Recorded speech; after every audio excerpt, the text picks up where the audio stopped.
எல்லாருக்கும் வணக்கம். எப்படி இருக்கீங்க? இன்னைக்கு சமையல் விருந்தில் நாம மாசி சம்பல் எப்படி வைக்கிறதுன்னு பார்க்க போகிறோம். இதில் மாசி கருவாடு இருக்கு இல்லையா, அதை உங்களுக்கு காட்டுறேன், எப்படி இருக்குன்னு காட்டுறேன். அதில் நம்ம சின்ன வெங்காயம்லாம் போட்டு நல்லா காரமாக காஞ்சி மிளகாலாம் போட்டு வைக்க போகிறோம். வாங்க வீடியோக்குள்ளே போகலாம். மாசி சம்பல் எப்படி வைக்கிறதுன்னு பார்க்கலாம். இதுதான் மாசி கருவாடு. இதை மால்தீவ் ஃபிஷ்ன்னு சொல்லுவாங்க. இதை நீங்கள் மிக்சியில் போட்டு பொடி பண்ணி எடுத்துக்கலாம். இதை வச்சு நம்ம மாசி சம்பல் கறி ஏற்கனவே பண்ணியிருக்கோம். லிங்க் அட்டாச் பண்ணி விடுறோம், பார்த்துக்குங்க. இதில் நம்ம தேங்காய், சின்ன வெங்காயம், காஞ்ச மிளகாய் இது நம்ம சேர்க்க போகிறோம். இங்கே நான் திருவின தேங்காவை ஃப்ரெஷ்ஷாக திருவி 2 கப் எடுத்திருக்கேன். 3 டேபிள் ஸ்பூனுக்கு மாசி கருவாடு பொடி எடுத்திருக்கேன். சின்ன வெங்காயம் 14 15 எடுத்துக்கிறோங்க. அப்புறம் ட்ரை சில்லி 12 13 காரத்துக்கு தகுந்தாப்பில் சேர்த்துக்கலாம். இதை முதல்ல வறுத்துட்டு அந்த காம்பை நீக்கி எடுத்துருங்க. இதை இப்போ நான் எல்லாத்தையும் மிக்சியில் போட்டு அரைக்க போகிறோம். அந்த வறுத்த காஞ்ச மிளகா, அந்த மாசி பொடி இருக்கு இல்லையா, அது நம்ம எடுத்து வச்சுருந்த 3 டேபிள் ஸ்பூன்.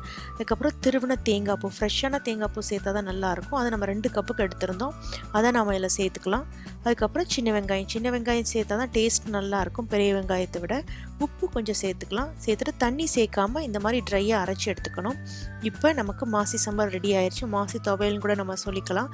இது சாதத்தோடு வச்சு இடியப்பத்து கூட நல்ல ஒரு அட்டகாசமான காம்பினேஷன். ட்ரை பண்ணி பாருங்கள். இப்போ ரொம்ப டேஸ்டியான மாசி சம்பல் எப்படி வைக்கிறதுன்னு பார்த்துருப்பீங்க. இதை இடியப்பத்து கூட வச்சு சாப்பிட்லாம், இல்லை ரசம் வச்சு அது கூட வச்சு சாப்பிட்லாம், இல்லைனா சாதத்தை சுட சுட வடித்து அதில் பிசைஞ்சு சாப்பிட்லாம். இதை நீங்களும் ட்ரை பண்ணி பாருங்கள். பார்த்துட்டு கமெண்ட் சமையல் போஸ்ட் பண்ணுங்கள். இந்த வீடியோ உங்களுக்கு பிடிச்சிருந்தா சமையல் சேனலை லைக் பண்ணுங்கள், ஷேர் பண்ணுங்கள். கூட பெல் சிம்பிள் நீங்கள் கிளிக் பண்ணிட்டீங்கன்னா அப்டேட் பண்ணுற வீடியோஸ் கொண்டே பார்க்கலாம். நம்ம இன்னொரு வீடியோவில் சந்திக்கலாம். நன்றி, வணக்கம்.